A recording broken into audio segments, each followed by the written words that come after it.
नाज़रीन आदाब, RBN news में आपका खैर मकदम करते हैं। आइए तफसील से पहले नजर डालते हैं आज की ताज़ा खबरों पे। नाज़रीन, बहुजन समाज पार्टी के एमएलए ने आज प्रेस मीटिंग देके आज ये कहा है कि अपना कीमती वोट देकर मुझे कामयाबी अता करें, मैं आपके पूरे फ़र्ज़ और अंजाम से काम अंजाम दूंगा और आपके दुख में सुख में मैं साथ दूंगा। आइए देखते हैं उन्होंने क्या कहा। जय भीम, जय मीम। मैं अबरार हुसैन आज़ाद, चारमीनार असम्बली कॉन्स्टिट्यूंसी से मैं बहुजन समाज पार्टी का उम्मीदवार हूं और हमारी डोर टू डोर कैंपेनिंग और शख्सी मुलाकातों का सिलसिला जारी है।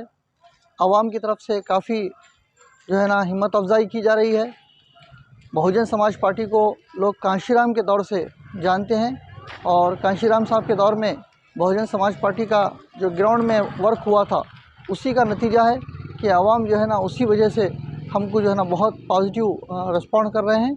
अब रही बात तेलंगाना में सियासी हालात के और मौजूदा हुकूमत की बौखलाहट की कई शक्लें सामने आ रही हैं, जैसे कि इस रियासत के वज़ीर दाखिला जो अपनी ज़बान से जिस तरह के अल्फाज अदा कर रहे हैं और फिर सिलसिलेवारी वो जो है ना अपनी बात को झुटलाने के लिए नत नए अंदाज में अपनी गुफ्तगू कर रहे हैं।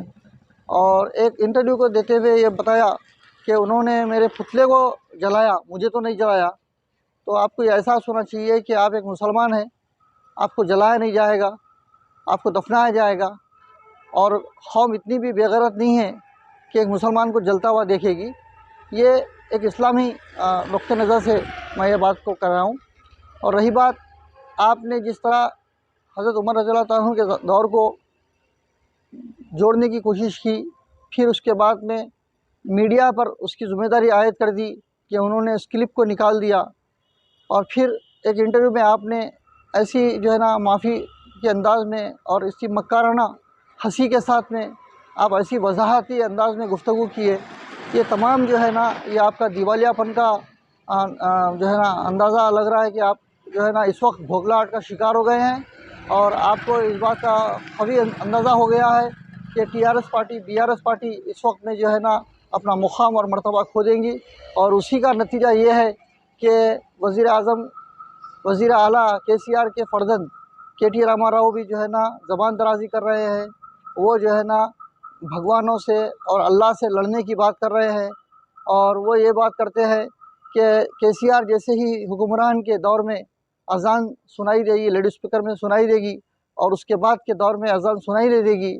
ये तमाम बातें मैं इसका खुलासा नहीं करूँगा, बस मैं ये बातों से इस बात का अंदाज़ा करता हूँ कि यहाँ पे ये बिलखुसूस टीआरएस पार्टी बीआरएस पार्टी बौखलाहट का शिकार है।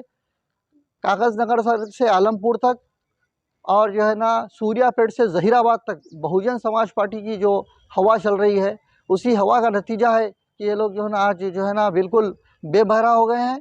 Doctor R S. परवीन कुमार की तेलंगाना की बागडोर संभालना तमाम सियासी जमातों के लिए हलचल का मौजू बना हुआ है।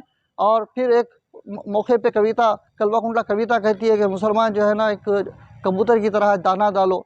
तो ये तमाम बातों से और हरीश राव मुसलमानों को फ़कीर के लफ्ज़ से पुकारते हैं। तो ये तमाम बातों को और के चंद्रशेखर राव जो है ना मुसलमानों को बोलते हैं कि भाई बैठो तुम्हारे बाप को बोलेंगे। तो हम ये जानना चाहते हैं क्या मुस्लिम कौम जो है ना इतनी बेगैरत हो गई है कि इनके धुतकारने के बावजूद भी इनके साथ में जो है ना हम अपना वफादारियाँ बरकरार रखेंगे और हमारे साथ में जो नाइंसाफ़ियाँ हो रही हैं उसके बावजूद भी हम इनको दोबारा मौका देंगे। तो इस वक्त में गौर करने की बात है। एक सियासी ताकत के तौर पे तेलंगाना में Bahujan Samaj party doctor R S. Parveen Kumar साहब की क़यादत में जो एक साबिक़ा IPS है वो आज हमारे अवाम के दरमियान है। मैं तमाम लोगों को बिलखुसूस हल्का असम्बली चारमीनार की आवाम से मैं दरख्वास्त करता हूँ और मैं ख्वाहिश करता हूँ कि वो मुझे अपने कीमती वोट से नवाजें और बेहतर से बेहतर मुझे काम करने का मौका दे।